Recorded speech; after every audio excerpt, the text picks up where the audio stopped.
Look at these savory beef bites. They are sweet and spicy with a buttery sauce. I paired it with a baked potato that's pretty smashed up and some summer squash that someone brought me from their garden. And come along, let's get started on making this. This is an inexpensive cut of beef. It's beef stir-fry meat. If your grocer has it, it's cut in, let me just show you. It's cut in long strips like this. And so I'm going to go ahead and cut that into bite-sized pieces. This is what it looks like, you know, just about like this size. You know, roughly. It can be bigger or smaller pieces. It's not that big of a deal. And then I oiled my pan, and I'm going to add all that meat, one little stubborn piece, all that meat to a pan. But don't turn the heat on yet. You just want to add it to the pan.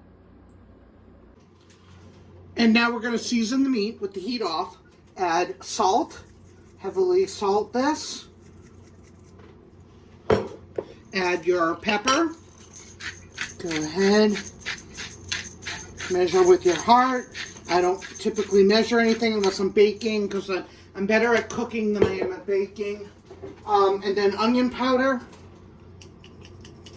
This happened the last time too. My onion powder wasn't coming out. There we go. Onion powder. And lastly, this is going to be a sweet and sour. So, I mean a sweet and hot. So some cayenne pepper. And again, measure with your heart. Don't put a lot though unless you like it really spicy. At this point, we've done enough seasoning. The pan is oiled. And I'm just going to gently toss that to get that throughout the meat. I always mix everything in the pan I'm cooking it. And I do that because if you mix it in a bowl, you dirty another dish. So I'm all about the, you know, less is more with the dishes.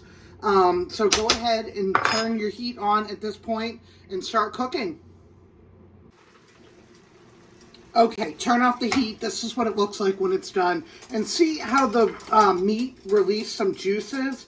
You're going to set the meat aside, but make sure the juice stays in the pan. So go ahead and do that. Separate your meat from your juice and leave the juice in the pan because that's what we're going to start our sauce with. Okay, so here we have the juice. And add your, put your stove back on at high. Because you're going to boil this. You're going to reduce this. But to that, you're going to add 1/3 of a cup of mirin. That is a Japanese cooking wine.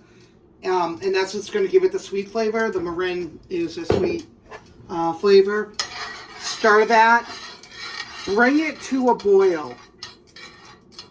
So I'm trying not to be loud about my stirring. Bring that to a boil, and I'll show you what that'll look like when it comes to a boil. So don't be alarmed. It's going to look very foamy. You know, it's just reducing at this point. If you want to check it, because you don't want to reduce it too much, but you want to reduce it enough. So to check it, you lift it off the heat and see how that'll settle down. And you can check and see, okay, it's not really done yet. So go ahead and put that back down again and boil that some more. And this is how you do a reduction. It won't take long, 3 minutes, 4 minutes, I don't know, it wasn't long at all.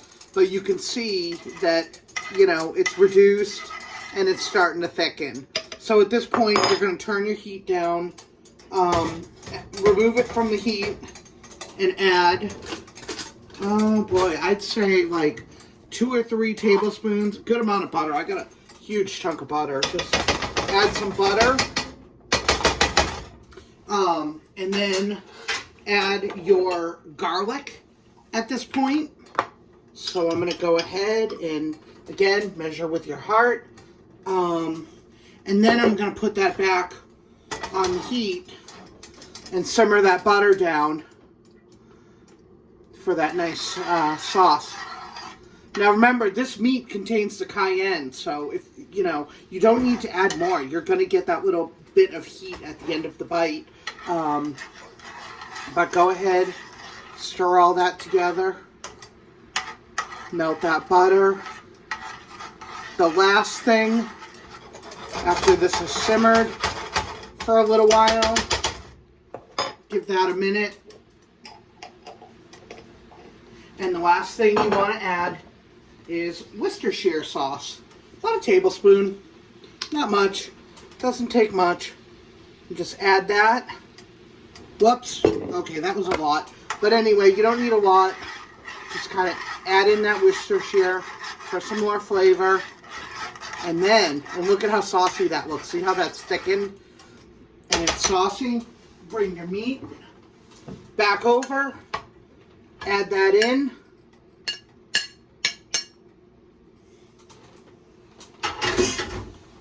Stir that to get everything coated. This makes 3 servings. A pound makes 3 servings, I think. That's how many I get. And I don't think I do large portions. I don't think I do small portions either. Kind of like a in between. But anyway, look at that. Look at how good that steak looks.